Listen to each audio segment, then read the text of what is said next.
Ya, menang satu putaran. Itulah target 3 kandidat calon gubernur dan wakil gubernur pemirsa yang akan bertarung di Jakarta. Dharma Kun, RK Suswono, dan Pramono Rano saling klaim bisa meraih banyak suara di Batavia. Lantas siapakah yang akan jadi jawara Jakarta? Mungkinkah Pilkada Jakarta berlangsung satu putaran? Apakah bisa? Mari kita bahas lebih dalam bersama narasumber-narasumber saya melalui sambungan Zoom. Ada juru bicara Ridwan Kamil Suswono, Angki Yudhistia, juru bicara tim pemenangan Pramono Anung Rano Karno Aldi Perdana Putra, tim sukses Dharma Pongrekun Kunwardana Fernando Silalahi, serta pengamat politik sekaligus Direktur Eksekutif Trias Politik Agung Baskoro. Saya sapa narasumber saya. Assalamualaikum, selamat malam semuanya. Apa kabar semuanya? Waalaikumsalam, malam semuanya. Terima kasih sudah bergabung di Dialog Sindo Prime pada malam hari ini. Pertama saya ke Bang Fernando terlebih dahulu. Bang Fernando, kalau Mas Pram kan pengalaman administrasi di pemerintahan.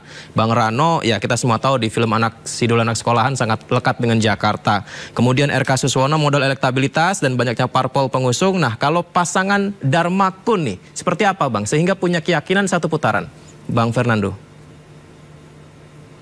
Bang Dharma ini kan pejabat tinggi di kepolisian.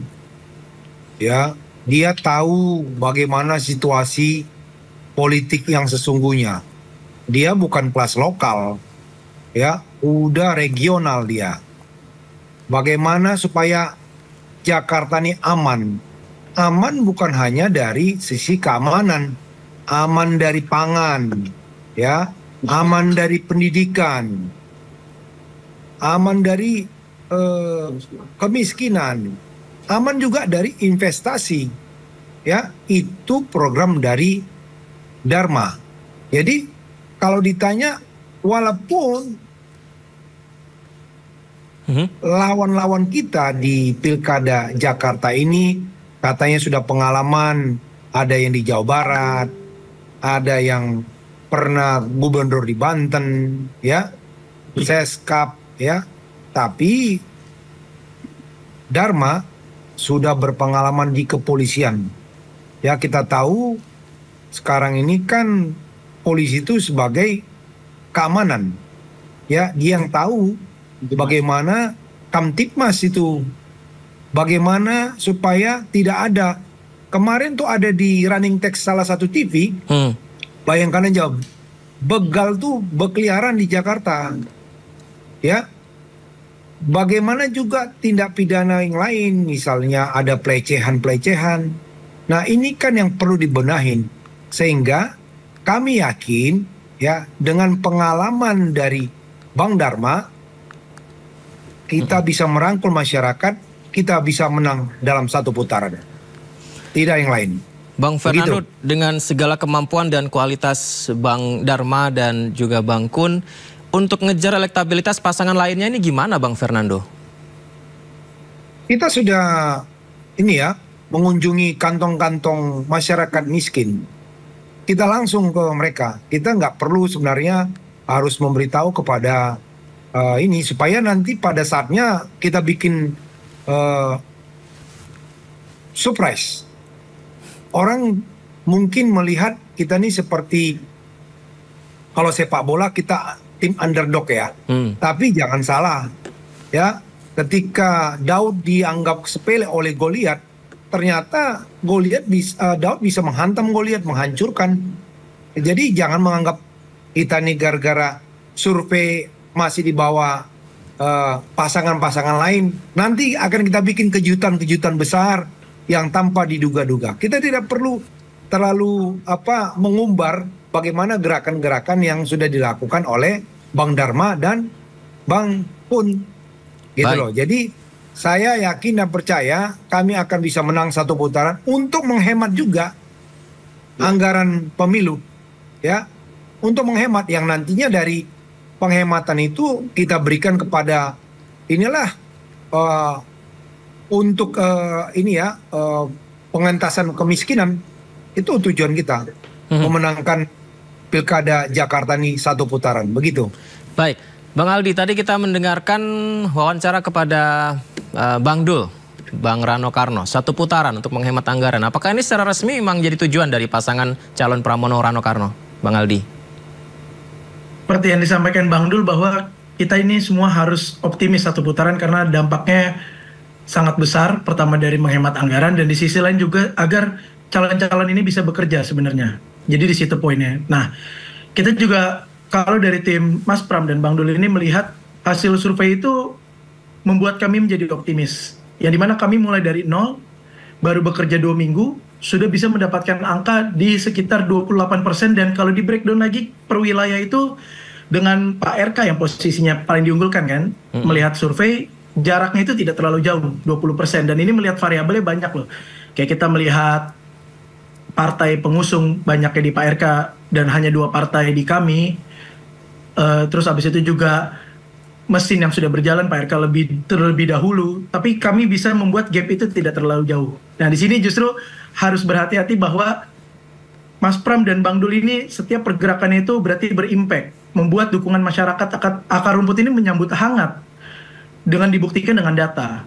Itu sih, dan dilihat juga peningkatan elektabilitas dan popularitas itu signifikan sekali loh. Baru muncul loh Mas Pram itu di pilkada hari ini, karena tidak pernah dari beliau berpolitik sejak awal, tidak pernah muncul namanya sebagai kandidat atau calon gubernur, tidak pernah ada. Dia start dengan sangat baik, bekerja 2 minggu dengan menempel kepopularitasan Bang Dul, justru angka ini menjadi berkembang dan bagus. 28% untuk start di awal itu sangat baik banget menurut kami. Kami cukup terkejut dengan angka tersebut. Baik, Kak Angki, kalau bicara modal elektabilitas, unggul nih, parpol pengusung banyak. Tapi kan untuk pasangan RK Suswono ini yang ditanya oleh warga Jakarta ya Kak Angki adalah gimana caranya RK Suswono ini menanamkan kedekatan sehingga yakin memilih pasangan ini. Karena ya RK sangat identik dengan Jawa Barat dan Kota Bandung. Oke, untuk pasangan Kang Emil dan ABB Suswono, kita yakin satu putaran. Karena per tanggal 18 September itu untuk temuan kunci survei LSI, pasangan Ridho ini paling tertinggi, yaitu 51,8%. Dibandingkan cagup lainnya, Kang Emil meraih elektabilitas tertinggi 53%. Jadi kita mendapatkan temuan bahwa faktor-faktor yang dibutuhkan oleh warga Jakarta itu ada 3 faktor. Yang pertama, pengalaman pemerintahan. Yang kedua, bukti nyata hasil. Yang ketiga, bersih dari korupsi. Artinya, 3 hal itu ada di pasangan Ridho. Itu mengapa kami yakin untuk Ridho ini satu putaran, karena melihat dari hasil surveinya. Tapi bukan berarti kami itu langsung leha-leha aja jumawa, tapi kami tetap untuk bekerja, bersinergi, berkolaborasi, mendengarkan aspirasi rakyat, mendengarkan apa yang mereka butuhkan. Jadi kita tetap selalu berada bersama warga Jakarta. Ini seru nih Kak Angki nih. Tadi kalau dibilang surveinya 51%-an tadi ya, berarti tetap nggak akan kekejar ya dengan apapun yang dilakukan paslon-paslon lain untuk pasangan RK Suswono? Betul, kita selalu mengejar. Tapi gini, ada temuan terbaru yaitu yang sangat krusial, itu sekitar ada lebih dari 60% responden itu akan menjatuhkan pilihan saat kampanye resmi. Dan ini yang menjadi pemicu kami untuk terus mengejar suara-suara itu. Sehingga ini bukan berarti kami langsung santai aja, tapi kami berusaha untuk selalu turun ke grassroots. Kita mendengarkan kebutuhan warga untuk mengejar suara-suara yang belum menentukan pilihan itu. Baik, Bang Aldi, tadi dibilang ada progres 20% mulai dikenal publik Jakarta. Tadi yang disampaikan Kak Angki ternyata naik juga elektabilitas dari RK Suswono. Kira-kira masih optimis nggak Bang Aldi? Oh sangat banget, apalagi kalau kita melihat karakter Mas Pramono ini kan sosoknya fighter, pekerja keras, profesional. Dan di sisi lain juga dua pasangan ini saling mendukung. Karena apa? Bang Dul ini dengan popularitasnya pun juga mendongkrak untuk masyarakat lebih mengenal Mas Pram. Kan permasalahannya di sini adalah masyarakat ini belum mengenal siapa Mas Pram. Dengan start 2 minggu ini, dengan beliau langsung belusukan, bertemu dengan rakyat. Bahkan Sabtu besok aja Mas Pram ini sudah menyiapkan ruang publik untuk berdialog. Ya kan, dengan nama program Nyalain Pram, di situ tidak ada settingan, tidak ada apapun itu, benar-benar ruang tanpa batas untuk beliau berdialog dengan masyarakat dan langsung dijawabkan solusi. Dan itu bukti bahwa Mas Pram ini akan menabrak seluruh barrier-barrier yang selama ini kan kita melihat pejabat itu dulunya adalah elit, atau misalnya kita susah menyampaikan permasalahan, beliau ingin langsung hadir di tengah-tengah masyarakat, ingin mendengarkan permasalahan, dan beliau akan mencoba menjawab dengan perspektif pemikirannya dan juga dengan program-program yang beliau tawarkan. Jadi ini bukti bahwa Mas Pram ini beberapa kerja keras. Beliau tahu bahwa masyarakat ini belum mengenal Mas Pram, tapi disitulah kuncinya sosok fighter Mas Pram yang tidak akan kendor, terus akan turun ke masyarakat, terus akan memperkenalkan dirinya, memohon dukungan, dan juga meminta aspirasi masyarakat jika beliau terpilih ini apa yang harus dijalankan langsung dari masyarakat. Beliau mendengar langsung, jadi benar-benar dari rakyat untuk rakyat sebenarnya, khususnya masyarakat Jakarta. Itu udah menjadi poin penting sekali sih, dan alhamdulillah terlihat sangat baik sekali Mas Pram ini disambut di ruang-ruang publik. Kayak memang beliau ini dari dulu setiap minggu itu selalu turun ke CFD, tapi saya ini selalu menemani Mas Pram ketika turun CFD. Itu terlihat progresnya di hari pertama beliau mencalonkan sebagai gubernur, dan di minggu pertama turun ke CFD mungkin skalanya dari 1 sampai 10 hanya 2 orang yang mengenal, tapi di minggu keduanya itu progresnya luar biasa. Dari 1 sampai 10 itu bisa 6 orang yang mulai mengenal, ngajak foto, berdialog langsung. Dan bahkan hebatnya ini Mas Pram ini yang saya salut adalah sosoknya langsung berkomunikasi dengan masyarakat, kayak meminta dukungan, kayak memperkenalkan diri. Beliau bahkan, beliau ini pejabat, Mas Pram ini pejabat, tapi memperkenalkan diri kayak, saya Pramono Anung, saya ingin mencalonkan diri untuk DKI Jakarta, mohon doanya ya Bu, Pak, saya ingin tahu kira-kira Ibu Bapak kalau saya jadi gubernur ingin menitip pesan apa. Hal-hal seperti itu yang akan diteruskan Mas Pram untuk terlihat dan memperlihatkan bahwa beliau ini adalah lahir dari Jakarta untuk masyarakat Jakarta. Wah, ini menarik sekali nih Bang Fernando nih. Dari yang disampaikan Kak Angki, Bang Aldi, semua meyakinkan elektabilitas dijaga, ditingkatkan. Masalah-masalah Jakarta, macet, kemudian juga tadi banyak disampaikan akan dibenahi. Kayaknya sama yang disampaikan pasangan Dharma Kun. Kejutannya apa nanti Bang Fernando? Kalau ditanya kejutan yang mau dibuat sama Bang Dharma, pasti kita tidak kasih tahu dulu sekarang dong. Maksudnya Nanti, apakah elektabilitasnya akan meningkat atau ada program baru atau gimana? Yang pasti kan kita sudah tahu, ini kemacetan di Jakarta ini super parah ya. Ya, seperti saya bilang, Bang Dharma tuh di kepolisian, dia tahu ya mana yang terbaik buat Jakarta. Jadi nggak perlu kita seperti yang lain, pengalaman misalnya di Jawa Barat lah, dia apa enggak. Yang pasti Bang Dharma ini ya petinggi di kepolisian. Yang mana polisi sekarang adalah keamanan, ya. Dia tahu bagaimana sebenarnya Jakarta ini yang super banyak permasalahannya, ya. Tadi kemacetan, makanya program Pak Dharma, ya, dan Bang Kun itu Jakarta aman dari kemiskinan, aman dari kejahatan, ya, aman dari petugas nakal, aman dari bisnis. Ya, aman dari budaya-budaya kotor. Seperti yang saya sampaikan sebelumnya, Bang Dharma ini kan nggak melalui partai. Jadi masyarakat bisa datang langsung, nggak ada barrier, nggak ada sekat-sekat. Kalau dari partai kan harus melalui yang ini, harus melalui yang itu. Kalau dari Bang Dharma nggak perlu. Ya, nggak perlu langsung.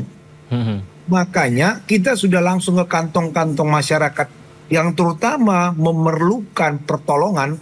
Mereka bilang begini sama kita, wah, kita rindu dengan calon yang ada independen di DKI ini. Wah. Ya, karena ada independen ini tidak ada sekat. Kami bisa langsung bicara sama gubernurnya. Ya, selama ini mereka menginginkan, belum kalau ada. Dari parpol berarti ada sekatnya ya Bang ya? Kalau dari parpol ada sekat, ya kan? Jadi Bang Dharma sudah siapkan ya kendaraan politik yang gratis bagi rakyat, memperjuangkan nasibnya. Baik. Gitu, gratis. Bang Baskoro, semua yakin satu putaran. Ya. Memangnya seberapa besar kemungkinan Pilkada Jakarta ini akan satu putaran sih Bang? Oke, pertama saya bedah secara historik dulu sejarah ya. Siap. Dari 3 Pilkada Jakarta, ya hanya 1 kali, 1 putaran, yaitu tahun 2007 ketika paslonnya hanya 2. Tapi ketika lebih dari 2, ya 2012, 2017, ya itu 2 putaran. seperti itu tuh secara historik ya, secara membuktikan bahwa kemungkinan pilkada Jakarta 2 putaran di 2024 sangat besar. Walaupun bisa berubah kemungkinan 2 putaran itu menjadi 1 putaran ketika memang ada intervensi eksternal, Mas Yudi. Itu satu. Yang kedua, saya ingin menyampaikan juga ketika membaca hasil survei terbaru dari teman-teman Lembaga Survei Indonesia LSI pimpinan Mas Jayadi, saya melihatnya kalau misal pemilu per hari ini yang menang memang RK Suswono. Tapi sayangnya pemilunya 27 November 2024. Artinya masih ada sekitar waktu 2 bulan ya lebih untuk masing-masing paslon bekerja lebih keras, lebih cerdas, lebih tuntas, lebih ikhlas dan seterusnya. Artinya apa? Kalau saya lebih melihat di presentasi LSI itu di slide 26 tuh menarik, awareness dan likability itu, tahu dan suka ya. Jadi di sini PR-nya buat RK Suswono itu di Pak Suswono itu harus rajin turun ke bawah tuh belusukan, karena masih rendah tingkat pengenalannya untuk mendongkrak elektabilitas RK. Nah, jadi yang pertama. Yang kedua, untuk pasangan Mas Pram sama Bang Rano, ini PR-nya ada di Mas Pram, ya, karena apa? Tingkat pengenalannya masih rendah. Nah, kalau bicara pilkada, itu ujung tombaknya ada di cagupnya.